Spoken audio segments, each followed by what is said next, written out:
Gaurko osasuntsu eta pozikeko programan osagarri eta vitaminei buruz arituko gara. Eta horretarako Irati Ruiz medikua dugu gurekin platoan. Kaixo Irati. Kaixo itxasa. Beraz, osagarriak eta vitaminak. Nola detektatzen da analisi batean, odol analisi batean, vitaminak edo beste osagarri batzuk behar ditugula? Azkenean egiten duguna bada odol analisi bat eta hor ikusten dugu zein vitamina edo osagarri falta zaizkigun, ez? Eta gomendatzen duguna zer da, ez vitamina orokorrean jatea edo esternoki hartzea edo osagarriak gure kabuz hartzea, baizik eta bakarrik gabezia bat baldin badugu. Ez orokorrean hartzeagatik hartu, ez, bakarrik gabezia baldin badugu. Azkenean vitaminak eta batez ere osagarriak hartzen baldin baditugu gure kabuz, zer gerta daiteke, kalteak eragin ditzakete gure osasunean. Nola?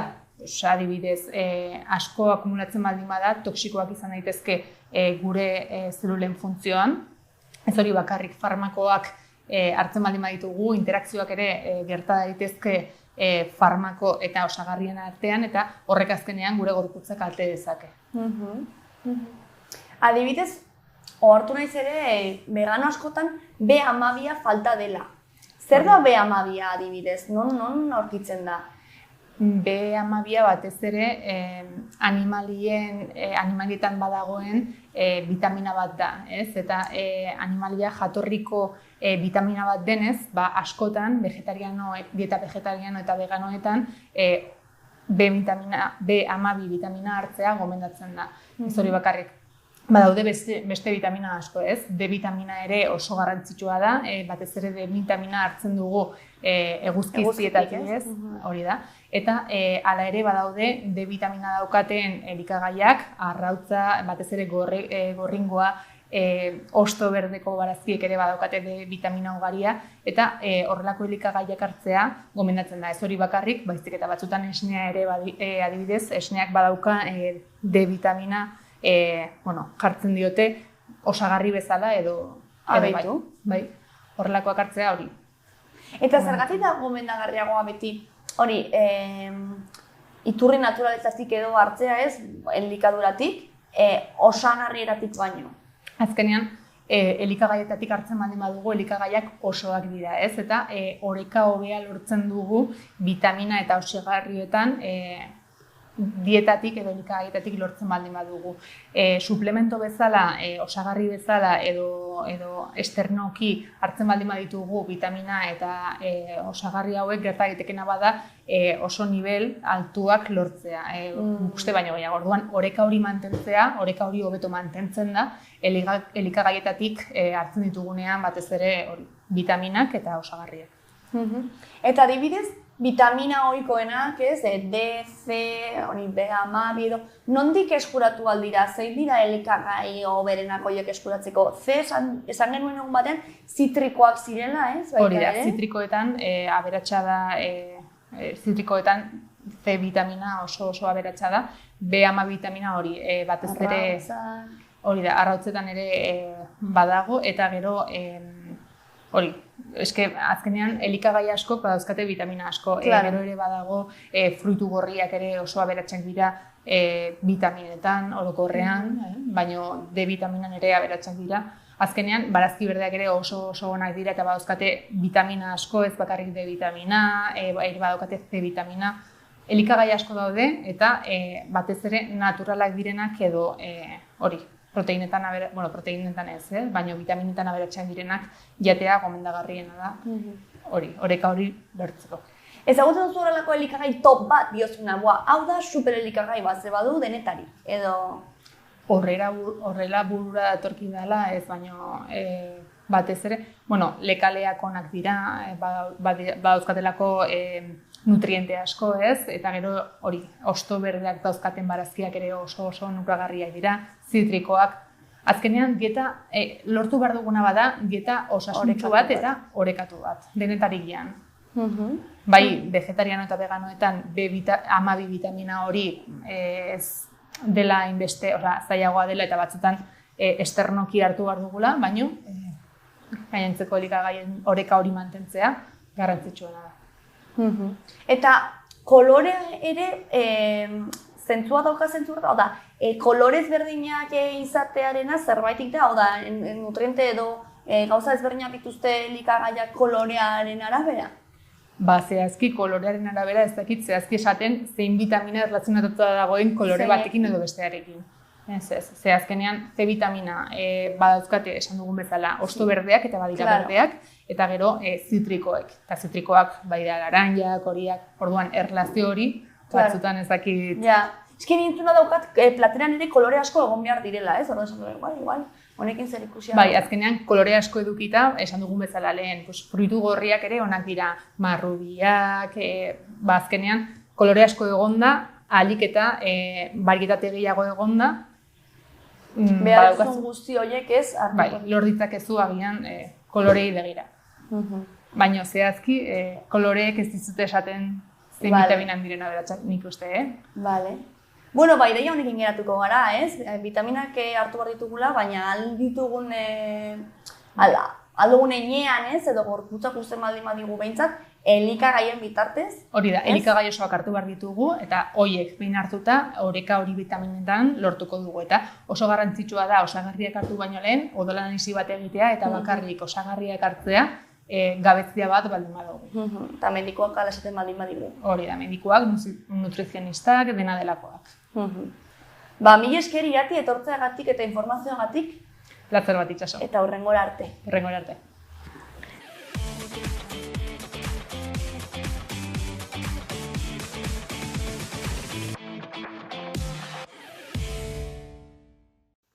Osasun sexuala eta emakumeen osasuna. Alde psikoemozionala, emakumeen osasun sexuala eta emozionala funtsezkoa dira. Emakumeek egonkor eta seguru sentitu behar dute sexu harremanetan eta osasun sexualeko osasun egoerak, alalona, sexotransmisiozko infekzioak edo hormona aldaketak prebentzio eta diagnostiko azkarrekin kontrolatu behar dira. Neskatoen eta emakume helduen prebentzioa, ginekologia azterketak, papilomaren testak, mamografiak eta bar, ezinbertzekoak dira emakumeen osasuna zaintzeko eta minbizia edo beste gaixotasun batzuk goiz detektatzeko lagungarriak dira. Horren garrantzitsua den ginekologia eta emakumeen osasuna. Egiturazko azterketa ginekologikoak eta hormonalek sistema genitalaren gaixotasunak prebenitzen laguntzen dute, hala nola endometriosia, polikistiko sindromea eta minbizia. Egokia den dieta eta jarduera fisikoa sustatzea hormonetan oreka mantentzen laguntzen du eta menopausia edo hemenorrea bezalako aldaketa naturaletan lagungarria da. Emakumeen bihotz osasuna. Emakumek bihotz hodietako gaixotasunak adibidez hipertensioa, kolesterol altua, diabetesa izan ditzakete eta horiek prebentziozko dietarekin, ariketa fisikoarekin eta eguneroko ohiturekin murriztu daitezke. Bihotzaren gaixotasunetako arriskua murrizteko emakumek gorputz pisu egonkorra, osasungarriak diren gantzak eta zuntzak kontsumitu behar dituzte. Minbizia prebenitzeko neurriak. Minbiziaren prebentzio emakumeen osasunaren oinarria da. Mamografia eta autoexamena ginez bularreko minbizia goiz detektatu daiteke eta honek tratamentua arrakastatsuagoa bihurtzen du. Zerbikal minbiziaren prebentzioa PAP testak emakume gaixotasun honen aurka borrokatzen ahalbidetzen du eta APV-aren aurkako txertoa garrantzitsua da gaixotasuna prebenitzeko. Emakumeen osasuna eta mentalitate osasungarria. Estresaren kudeaketa eta osasun mentalaren zaintza emakumeen osasunean eragin handia du. Estresak, antsietateak eta depresiok osasun fisikoan ere eragin kaltegarriak izan ditzakete. Osasun mentalaren zaintza eta autoestimua garatzea garrantzitsua da emakumeen ongizatean eta hori lortzeko errefortzu psikosozialak eta ondo zaintutako harremanak lagungarriak dira. Laktazioa eta emakumeen osasuna. Laktazioa osasunaren oinarri nagusietako bada. Amak eta haurrak onura handiak izan dituzte. Hormona naturalean liberazioa arrisku txikiagoak gaixotasunak saihesteko, adibidez obesitatea, eta emeak bihotz eta osasun kardiobaskularreko onura handiak. Laktazio eta haurraren osasuna. Laktatzea haurraren sistema immunologikoa sendotzen du eta infekzioen aurka babesten du, bai eta haurraren garapen fisikoan laguntzen du. Menopausia eta emakumeen osasuna. Menopausia emakumeen bizitzako etapa natural bada, baina aldaketa hormonalen ondorez emakumek osasun arretarik behar duten hainbat arrisku dituzte. Hezurren osteoporosia, gihar gonbidatzeko arazoak eta bihotz gaixotasun arrisku handitzea. Menopausian oinarritutako prebentziozko tratamenduak eta elikatze egokia emakumeen osasuna zaintzeko garrantzitsua dira.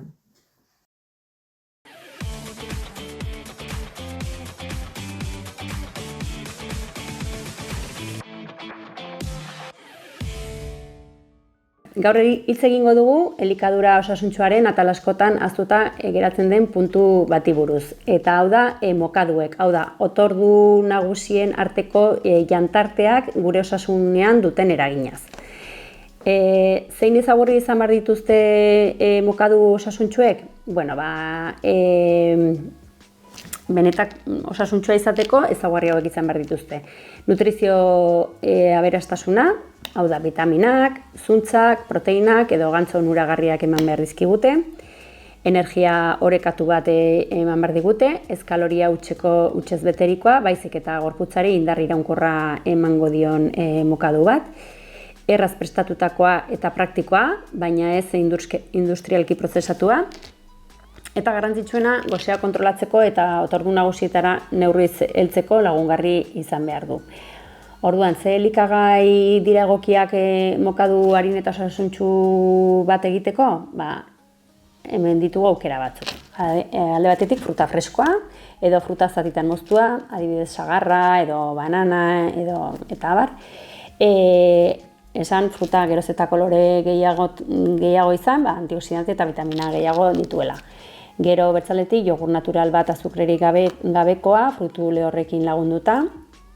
Bertzaldetik, bertzaukera bat intxaurrak, almendrak, gordinak edo haziak neurri sartuta. Barazki makilatxoak, adibidez, azenario edo pepinua, humusarekin. Gero ogi integral serratxo bat, aguakaterekin edo gazta freskoarekin. Eta baita batido naturalak ere, esnearekin edo frutekin egindakoak azukrerik gabe. Nola saiestu mokadu industrialak eta haien ordez aukera naturalagoak aukeratu? Bueno, gakoa da kontzienteki prestatzea. Planifikatu zer jan behar dugun, lanera, edo zer eraman behar dugun lanera edo eskolara, eta janaria erraz eta osasuntsuak etxetik eramatea aukera industrialaren tentazio saiesteko biderik onena da.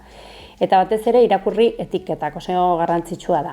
Osasungarri edo light etiketadun produktu askok azukre gantz vegetal findu eta gehigarri ugari izaten dituzte.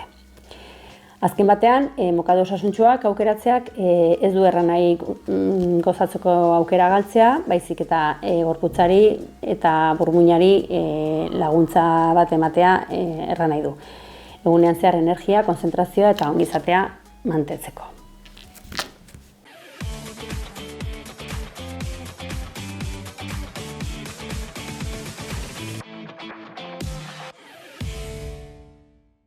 Ariketa honen izena Russian Twist da.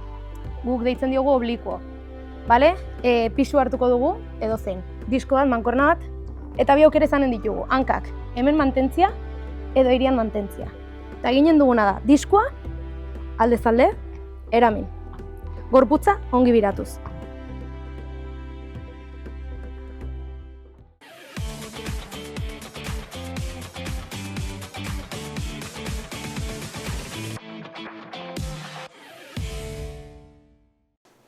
Orain, muskulo ekon eta lepoaren muskuloak luzatuko ditugu. Muskulo hauek, lepoaren aurreko muskuloak gure gorputzaren desalineazio handia hartu dezake. Zeren eta izanen badugu lepoa aurreratua, hola, edo hola, gure gorputz osoaren aldaketa egon dezakegu. Gure burua lau, hiru, lau, bost, edo bakoitzaren arabera pisu ezberdina dauka. Orduan, gure gorputza edo gure burua hola mantentzen badugu, edo hola mantentzen badugu, gure gorputzak adaptazioak egin behar ditu buruaren pisua mantentzeko. Orduan, luzaketa hau suabea, baina ona izanen da muskulu hauek luzatzeko. Bi eskuak erabiliko ditugu bularraren gainean, ekom edo lepoko muskuloak luzatzeko. Jaitsiko dugu eskuarekin bularra pixka bat, trakzioa eragiten azala eta fasziari. Jaitsiko ditugu, giratu pixka bat lepoa eta mentoia barrurantz jarri. Saietuko gara pixka bat bularra ateratzen eta hor mantendu 30-40 segundu. Egingo ditugu luzaketak biekin. Jakin ezazue askotan jendea ikusten dugula edo zuek behatu egin dezakezuela zuen lepoaren posizioa. Zen askotan hola egon gaitezke edo hola egon gaitezke eta hori desalinazio horiek muskulo trakzioa eraginda izanen dira.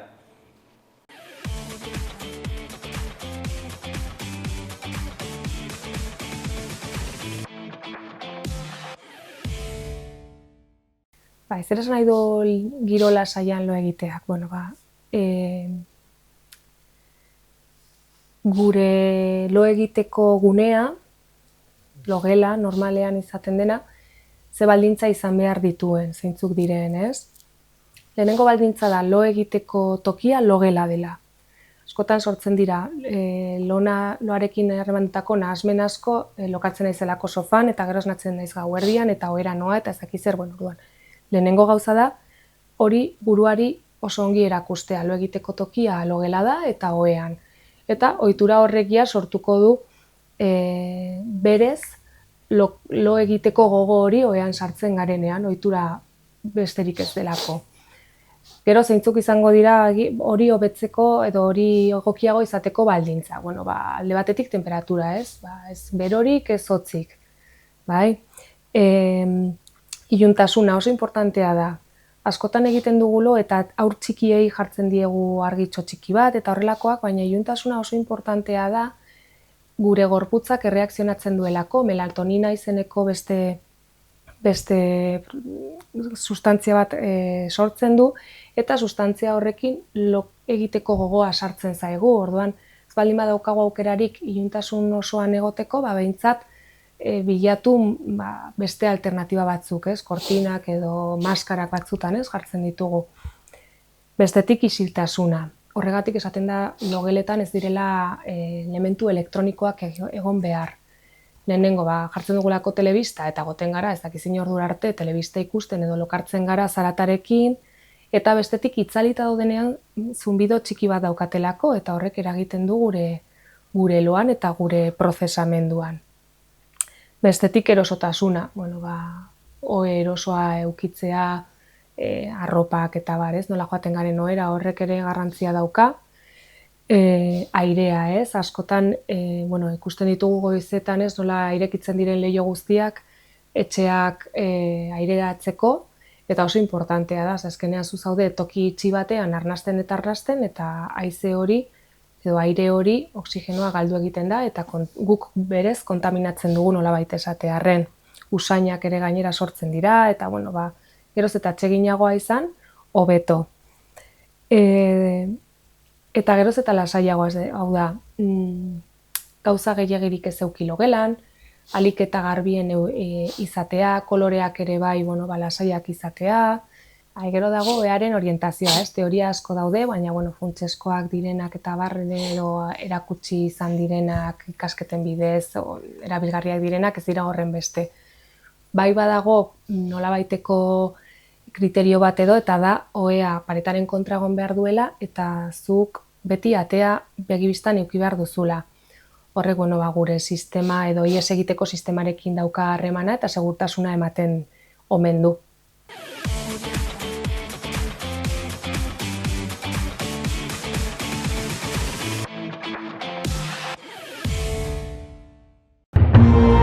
Gobierno de Navarra. Nafarroako gobernua.